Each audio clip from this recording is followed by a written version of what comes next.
فاطمہ بنت عبداللہ،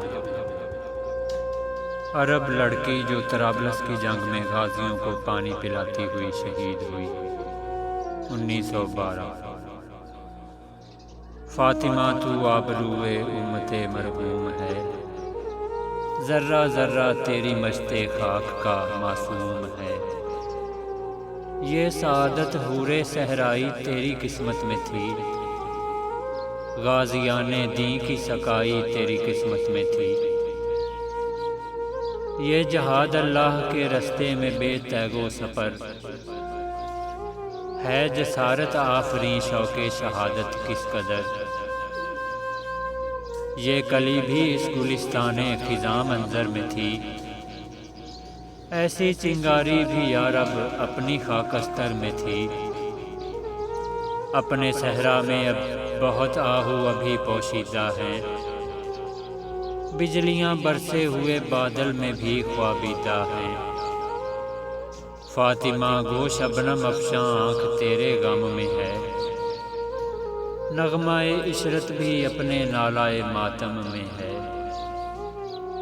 رقص تیری خاک کا کتنا نشاط انگیز ہے، ذرہ ذرہ زندگی کے سوز سے لبریز ہے۔ ہے ہنگامہ کوئی تیری تربت خاموش میں، پل رہی ہے ایک قوم تازہ اس آغوش میں۔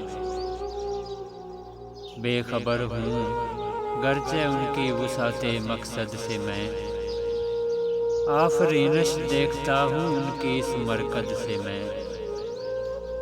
تازہ انجم کا فضائے آسماں میں ہے ظہور، دیدائے انسان سے نامحرم ہے جن کی موج نور۔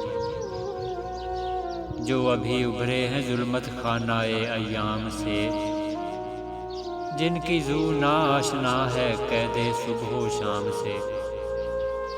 جن کی تابانی میں انداز کہن بھی نو بھی ہے، اور تیرے کوکب تقدیر کا پرتو بھی ہے۔ ہماری آنے والی نظم حضرت علامہ ڈاکٹر محمد اقبال رحمۃ اللہ علیہ کی کتاب بانگ درا سے انتخاب، شبنم اور ستارے۔ ایک رات یہ کہنے لگے شبنم سے ستارے، ہر صبح نئے تجھ کو میسر ہیں نظارے۔ کیا جانیے تو کتنے جہاں دیکھ چکی ہے، جو بن کے مٹے ان کے نشان دیکھ چکی ہے۔ زہرا نے سنی ہے یہ خبر ایک ملک سے، انسانوں کی بستی ہے بہت دور فلک سے۔